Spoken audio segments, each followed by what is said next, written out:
I would have done it, but it told me I needed permission, so. Oh, goodness. Well, welcome once again, everybody. I'm not going to bore you with everything that I just said. We'll go right back into awards again. Thank you, Brianna. So there are 3 award levels for the Awards of Excellence this year.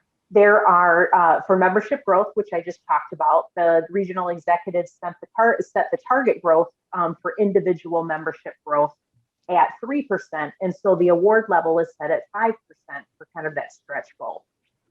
There's the Award of Excellence for Value, where that's where your education quality score is to achieve a 70% or for the 2021 year, or a 10% percentage point increase over the prior year. And that information you can find on the dashboard. Education quality is uploaded towards the end of the chapter year. We have been looking to automate that so you can see that as you have your programs and as that score may fluctuate. But for now, it's uploaded at the end of the year. So if you go out to your chapter dashboards, you're going to see that 1920 score in there for a couple more months. The last award for DCMS is the Award of Excellence for Engagement. This award level has been kicked around by the council for the last year. And as we continue to be able to import that engagement data into the dashboards, some examples of that are founders points. We'd like to ideally get that type of engagement into the dashboard so you could see your member engagement there. They have not set an award level for that because they're waiting for more information to determine the appropriate award level to be set. So, and then kind of the creme de la creme is called the Success Award.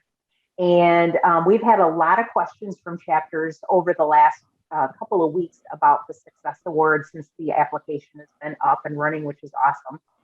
And what this award is the council created a new award to support positive outcomes from all your chapter success plans. Each chapter and region can submit one application to include supporting documentation for one of the following 5 categories. And those categories are the best membership growth, best value, best engagement, best innovation, and then passion. And one of the great things about this award is you can be so creative. When you go into the award application, you kind of take a look at the award. All of you, from what I see, have been around long enough to know what Yerger is, and it's a lot of Yerger. But it's a good way to kind of to collect information and document, and then here at the end, you've got all this awesome information that you can put into the Success Award.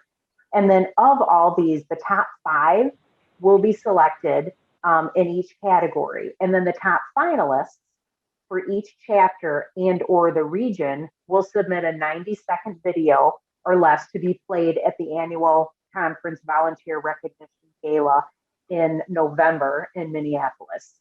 So the winners will be announced live as well. And I think one thing that I forgot was the Regional Executive Council will actually be the judges for these awards, with the exception of your regional executive would not judge the awards in your region, but they are the judges. So I know in the last 4 minutes, that was a lot of information. So let's open up the floor and have some great conversation and questions and engagement, and what can we help you with as far as chapter awards? Has anybody submitted? Oh, go ahead. I'll go ahead and get started. So my question is, this is Tracy from Wisconsin HFMA. So for the Success Award, my understanding was that all 5 categories needed to be met in order to submit the award. But my understanding from your explanation just now is you submit an application for one of the 5 categories. Is that correct? That's correct. Mm-hmm. Okay. And so can you provide some additional detail? Like, what are you looking for when you're looking at passion and value? Can you give some background behind that? Boy, I would ask anybody in the audience to give some examples of what their chapter has done as far as value. Member value could be something along the lines of education quality. Did you have some great programs virtually, in this last year? But what do you have some really good examples of some of the best value that you were able to provide to your members? A good place to start as well, Tracy, is by looking at your chapter success plan. If you kind of look at, those areas that the chapter set out and, what those successes and measures were, and tie that into, what did you get out of that plan? And I would also recommend that you touch base with your regional executive. They can really help you down this path as well. And I see one of them, our RE2s, is on here, Barbara Piazzik, and they set these awards, and they can, they're a great resource. They help the chapter and help you navigate and establish your chapter success plans. So they are a great place to start. Thank you. This is Thomas. This may be example if I understand it correctly, but on the South Texas chapter, we provided the opportunity for lunch and learn for certification, and so we did an hour lunch and learn, 10 sessions throughout the end of last year to help individuals pass the CRCR test. And so the measurement to that metric was how many additional members got certified. So Jenna, is that a good example? That's perfect, Thomas. That's a great example of engagement. Yep, that's perfect. I think for innovation, like the Oregon chapter, we live stream all of our events. And one of the things that we hadn't done in the past is we hadn't live streamed our special event, which we call problem solving, where we have a lot of providers in the room, and we all just kind of talk about open topics that everybody is hearing. And we've got a lot of different chapters that are now joining us for that session. And we are live streaming that as well. So, I mean, that's a great idea for innovation. One of the things we've done at Region 2 is we, in our last operating agreement, you know how you have to have permission from the president to market to the other, chapters or whatever. So we took that out for Region 2. We did that before the pandemic, but everything is just open to the region now. And I know Saunders on from the Puerto Rico chapter, and, we're just opening everything up to the region, and, the webinars, and, there's been sessions that the other chapters have done, and we've just opened it up to the group, and it's been great. I mean, it's definitely one of the collateral benefits from the pandemic with the Zooms and live streaming and the innovation with some of this. There's a lot of people that are coming to events now that never would have been able to come if they had to be in person and travel and whatnot. So. Well, that's a good tip. Thank you. I know, and some of the things that I've really found interesting, because I know we all get zoomed out, and I think it's really awesome that there are 40 people on this call today. So this is fantastic that you all took some time to do this. We started getting into, with one of the regions that I participated on was, we're doing a cooking thing where they send you a list of ingredients and you register for it, and it's cooking with a chef. So, some kind of things like that are fun. We did a wine tasting thing. I know nothing about wine. It was very, very educational. So it's just, I'm continue to be amazed at how everybody has been so creative in trying to engage people in various ways virtually. I know we're all sick of it, but I think in a lot of ways we really made the best out of it as far as engaging people. So keep up the good work.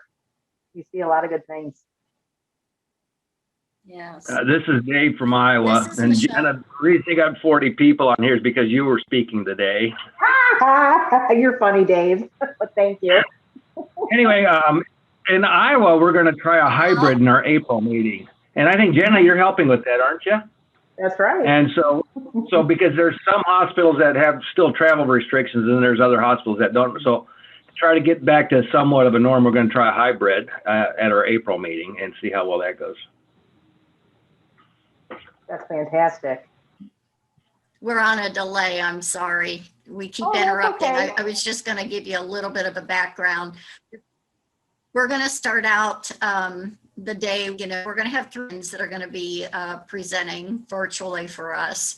And we've also got chapter sponsors that are we're going to have a trivia. There's going to be 3 trivia portions to the event.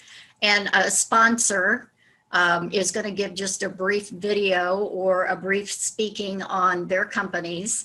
And then they are the ones that are responsible for giving the prize to whoever the winner is. And then we're going to have a final round at the end. And we've got a great big gift basket that one of the sponsors is donating. So in between all of this, we're going to do awards, points, and our honor and leaves. We're going to do our membership in there as well. And so didn't know, and we'll have a little, like 15 minutes. So we weren't sure fit, or this would fit category. If engagement or innovation. Honestly, I think it could be both. Innovation, and I almost see passion. Passion was one of last year's chair, Mike Allen's themes. And, it could be, these 2 categories are really kind of open to anything that that the chapter or, that you're passionate about, that you're doing to, connect people, whether that be virtually or however. And then what kind of innovative ways are you going about it? What you just described sounds very innovative. So I would say, it's either one of those that would fit very well. I don't know. I think when we talked about it at the regional council, some of the passion things were the charity work that and Jenna, jump in if I'm saying the wrong thing, but some of the charity work that some of the chapters do. I know some chapters, have had some innovation, innovative 5Ks for, a cause or, food drives or things like that. And that's sort of the passion of the chapter and things like that. So, and that's obviously a successful way to engage people and community, service. I know that was something that was mentioned when these awards were sort of, we're throwing them around. Thank you, Barbara. And Samantha, I know that you had questions. So the floor is yours. Yeah, no, it was sort of around the same topic of like Yergers. We were also used to it, and we knew exactly what the criteria for judging. And I apologize, I have not chased the link yet for the application, but what are the parameters that are being looked at for judging? I mean, is there the same, what the goal was, what our metrics were, all that same kind of stuff? Yes, all that is, and if you look at the application, it is very similar in it, Yerger. But that's exactly it. The judges will, they could look at, and honestly, thank you, Brianna. She's going to bring up the award, or the application form, so you can kind of take a look at it. But yes, they will take the starting point is from your chapter success plan, where a lot of these items, I'm sure for many of you, are born. And that's where these touch points, that's where you can, your regional executive can help you determine, kind of where the best area is. There might be chapters too that you find more, you may collaborate within a region. Maybe it's not chapter specific, maybe it's a regional event or a regional collaboration that you did or engagement that you did. So I know one thing that the regional executives, when they had talked about this, they didn't want to put such strong parameters and barriers around some of these. They really wanted, to have things kind of be open. So thanks, Brianna, for bringing this up. This helps. But you Yeah, can no, see. that's great. I was, So, frankly, I was a released little it bit when? scared to 12:31? get in there and And dig we your ground.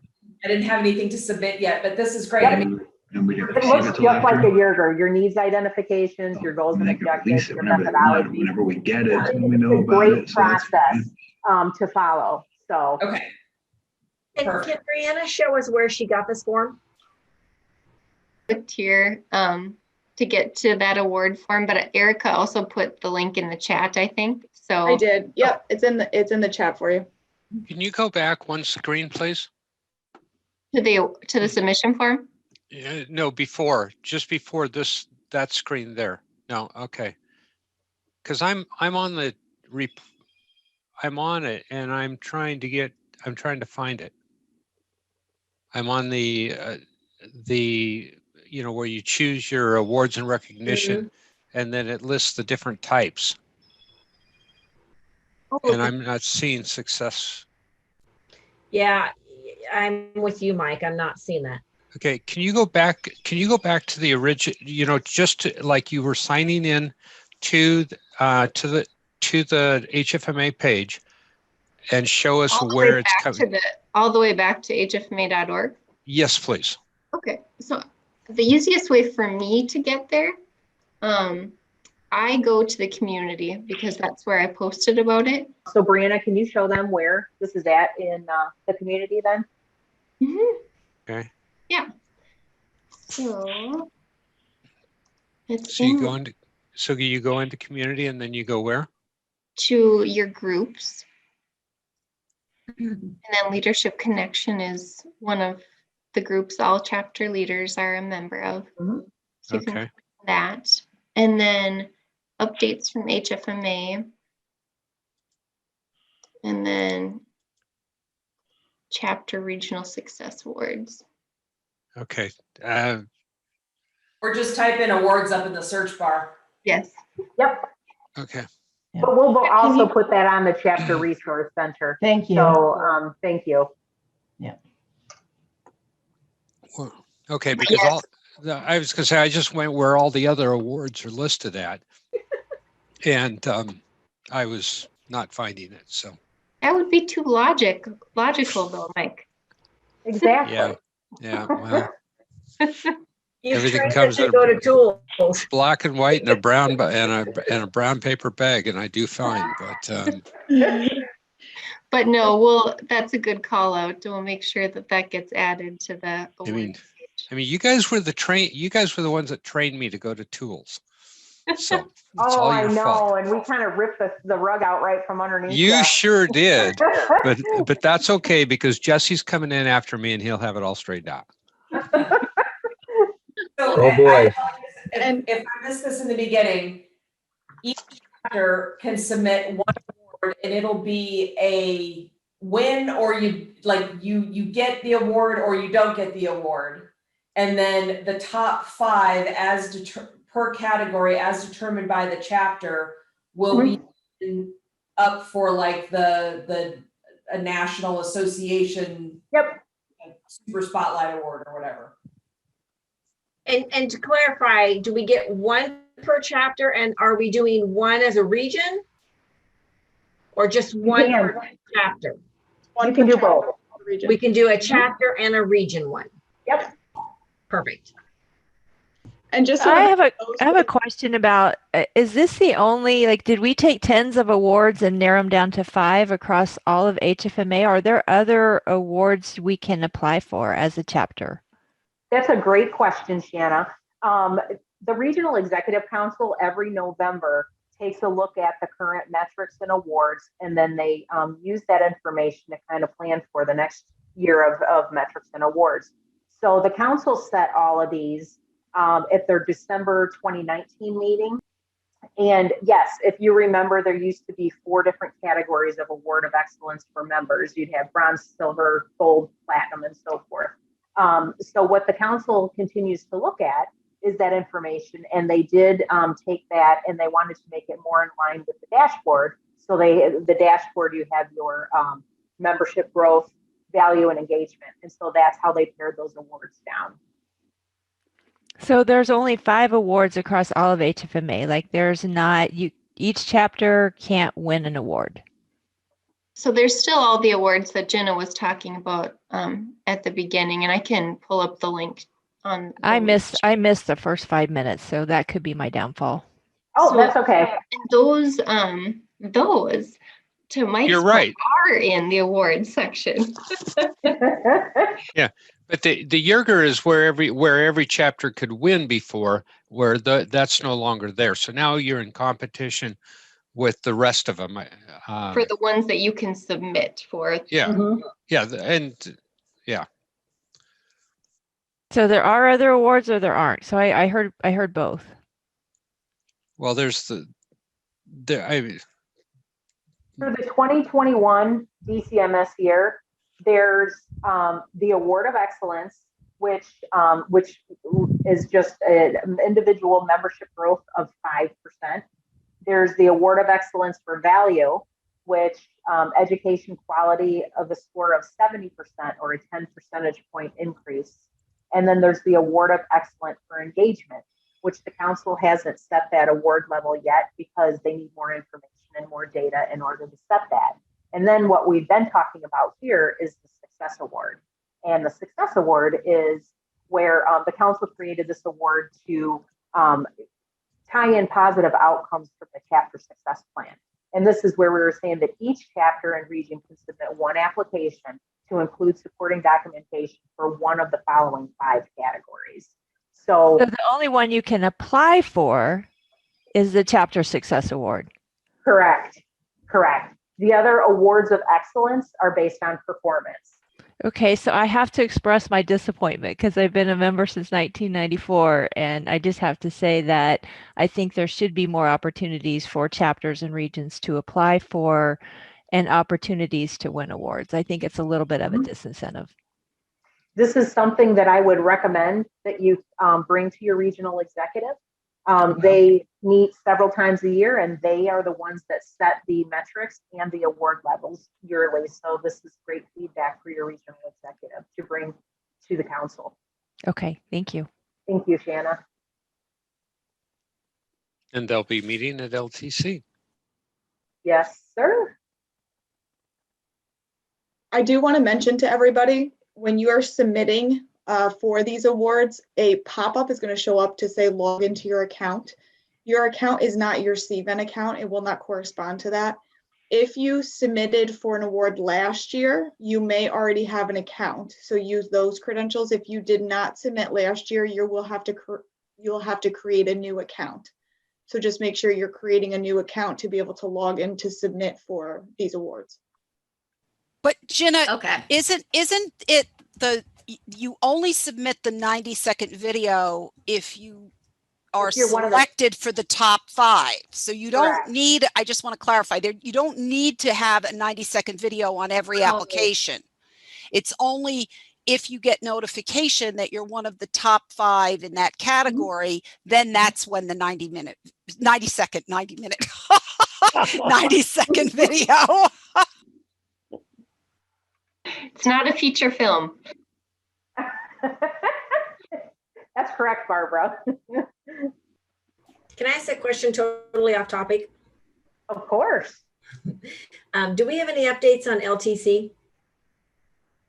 Nope, not yet. This is another, God, Barbara, aren't you glad you joined today? We actually have a call with the regional executives tomorrow afternoon, and they'll be able to share more information with you about LTC after that call. Is I see a lot of presidents and presidents-elect on here, so I know one thing that we have been doing is we sent out an email to kind of gauge the participation. So we collected all that information, and we are going to give it to the council tomorrow to digest and then plan moving forward. The plan is still LTC. We will have a live component of LTC in Orlando, and we will also have a virtual component of LTC. Due to social distancing requirements and so forth, we're going to have, I think, room for about 220 participants.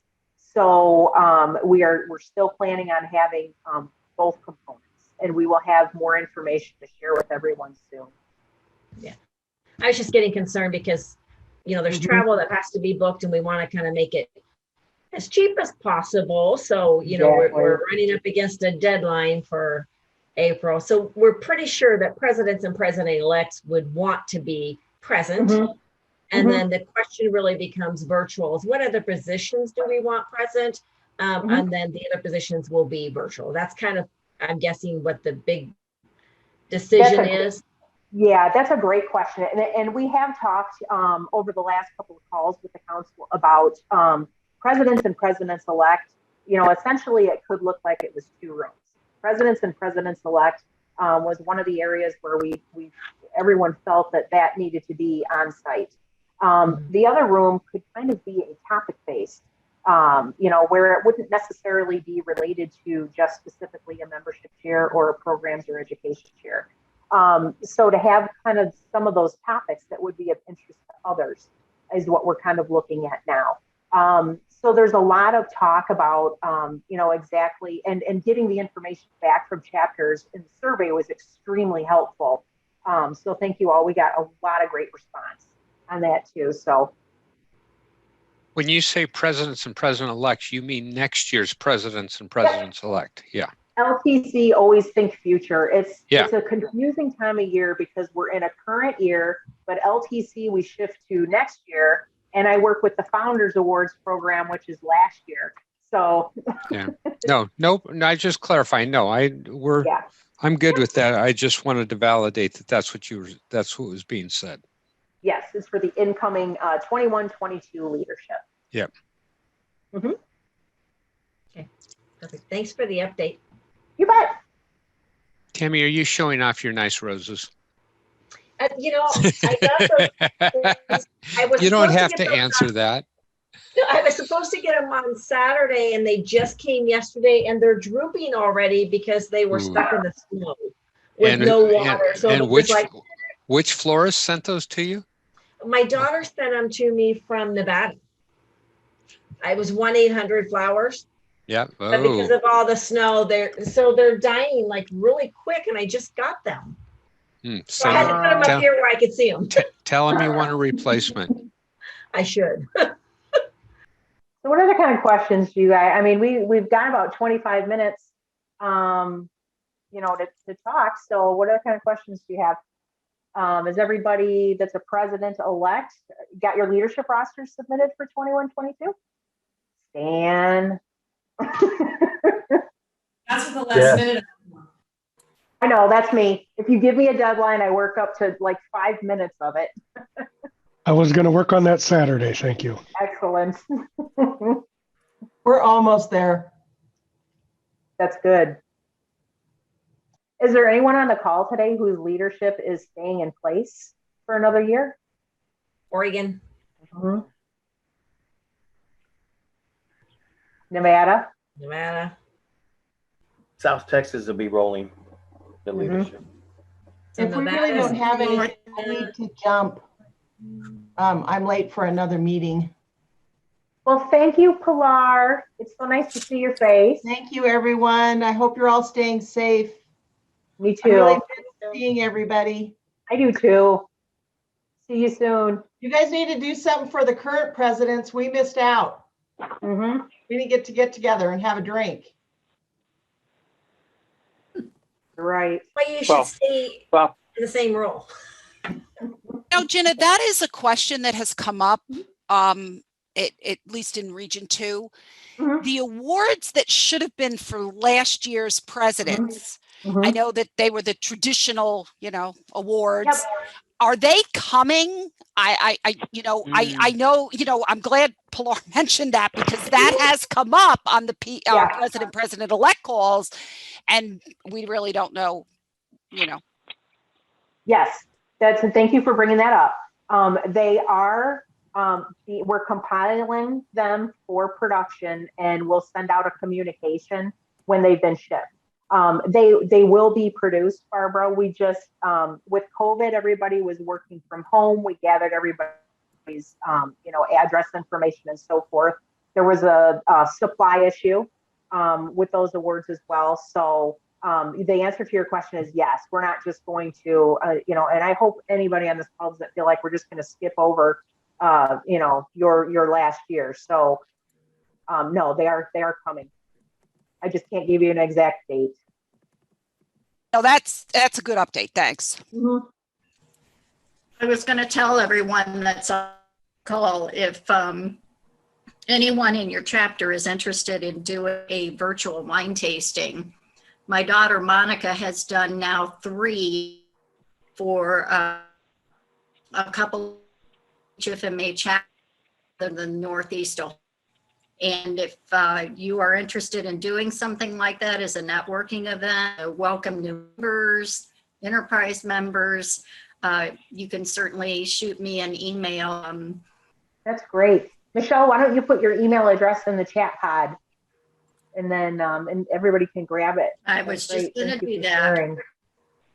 I have a question or request. This is Tracy from Wisconsin. For the gavel for the order form, is that able to ever be put into, just a thought, put into CVent so we can put our credit card information in there versus writing it on a PDF form like this and emailing it? I am going to take that away with me as well. Awesome. Thank you. Yeah. So Tracy, just as an aside, when I was a chapter president, I was not comfortable doing that. And so I emailed the person on the contact list and asked them to send me a check request, and I paid for it that way. So that's another option. Mm-hmm.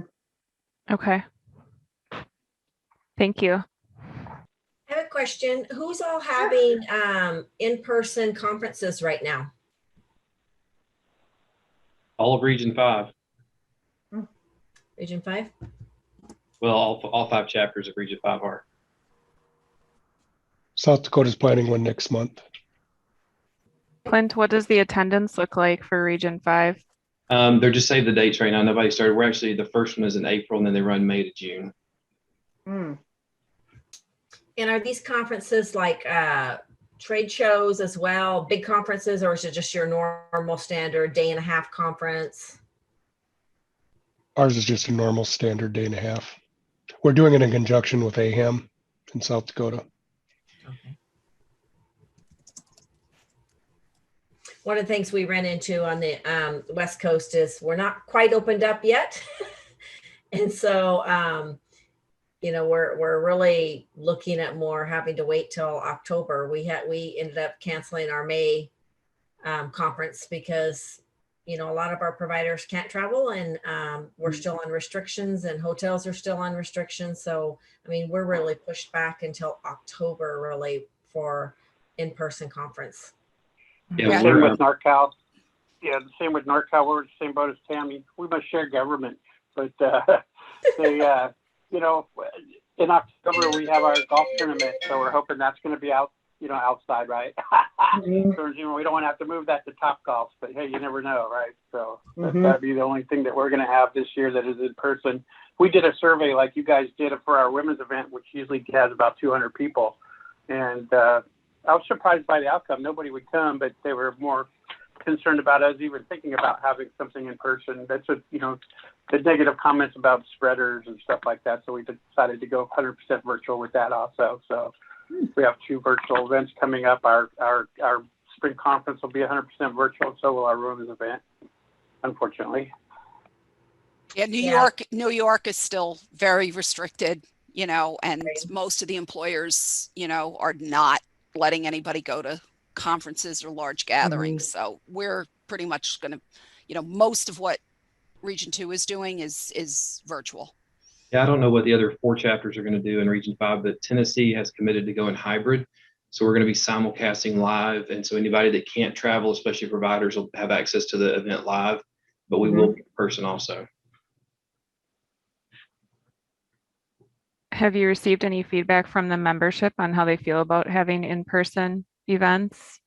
And I just asked because in Wisconsin, there was some negative feedback that we had received with in-person. So we've been a little bit shy about doing that. So just curious if you've had any feedback. We haven't yet. Okay. Yeah, we sent out the Oregon chapter sent out a survey and asked about who could travel, and if you know, are there travel restrictions? If you had to pay out of pocket, would you pay out of pocket to attend? And, you know, we didn't really get a lot of people that said that they could or would. And so that was kind of one of the decisions we made to cancel that, just because, you know, we need a good turnout. But we're also providing, every other month, we're providing online conference and then live streaming everything. So all of our enterprise, and it's, you know, so we're doing enough member engagement right now to continue that. I think our members are fine with that, but we didn't get a lot of good feedback for people wanting in person. I mean, they want it because we want to socialize, because we do love to socialize. But you know, there was this like, but I'm okay. So, I mean, there was a, you know, handful of us who just like to get together that definitely wanted to be there, but the majority of the members were okay with continuing virtual, really. So surveys definitely help. Mm-hmm. What kind of a response did you get on your survey for the attendance? Like a percentage? We only got like out of all of our 500 and some members, and that was just our individual members, not including our enterprise. So we only got like 99 people to respond. And I think that's our struggle too, is how do you get your members to, with all of the emails that are going out, how do you get your members to respond to this? Right. It's been very difficult just because there's so much going on right now to get your members to respond. Yeah, this is Jesse, Washington, Alaska, and that was what I was thinking too, was a survey and trying to get some, but then, you know, I don't want to survey overload them either, and then the response rate is very, very low. So yeah. Thanks for sharing. It was low, but still we figured, you know, close to 100 was enough to make a decision. You know, another thing you can do too is you can put it on social media too, that, you know, on your page that you're sending out a survey. Please watch for this survey. We're also kind of thinking about doing text messaging and what that model could look like, so that, you know, instead of using email that everybody ignores now, is maybe we could set something up where we could text them and text the survey, and thinking outside the box of how do we communicate different, because there's just too much going out, and everybody has got their spam filter, or they've just got their filter, but yet we'll all pick up our phone for a text message. And so, you know, what does that look like? Tammy, you also have to remember that text messaging is lumped into the TCPA also. So you need to be careful legally to do that. Even the drop messages now are under question. So just, you know, certainly run it by your attorneys first. Yep, that's our holdup. We have good ideas, but yeah, there are regulations that we have to follow. I see a lot happening too with, well, for example, something simple LinkedIn or Facebook does is, if you are voting for somebody, like you're voting for the NFL MVP, do a thumbs up emoji for one person and do a happy face or a love heart for another person. That might be an easy way to do a survey too. Well, we don't have any other questions. We could all get 10 minutes back in our calendars today. I see Dan smiling about that. Have a great rest of your week, everybody. Hey, you I do have a quick question for everybody. Thanks, everybody. Would it be best to have this on Cvent where you have to register and have this added to your calendar? Or is it better, do you think, just sharing on social media and having in the community? I'm indifferent. We just wanted to see what would be best for everybody. I mean, sometimes the emails get filtered out, everybody's, and so a lot of people didn't get this one today. And I don't know why, but a lot of the hospitals are locked down pretty tight, and I'd say the more options you have, the better you get through people. Okay. Yeah, I only got it from an email notification from from the community, because I turned on my notifications from the community blog or from this. So if you don't have that on, then I don't know how I would have known about it. Yeah, that's important that everybody get on that community. And getting back to emails as well, I know that in our chapter, we have become a little creative in that a lot of our leadership team are vendors. And if someone sees an email come through from a vendor, they don't even read it. So we've had people that are no longer vendors or aren't vendors or providers that have also sent out our emails. And that way, sometimes people read them, they tend to read them more. All right, everybody. Well, thank you once again for joining us all today. Stay warm and have a great rest of your week.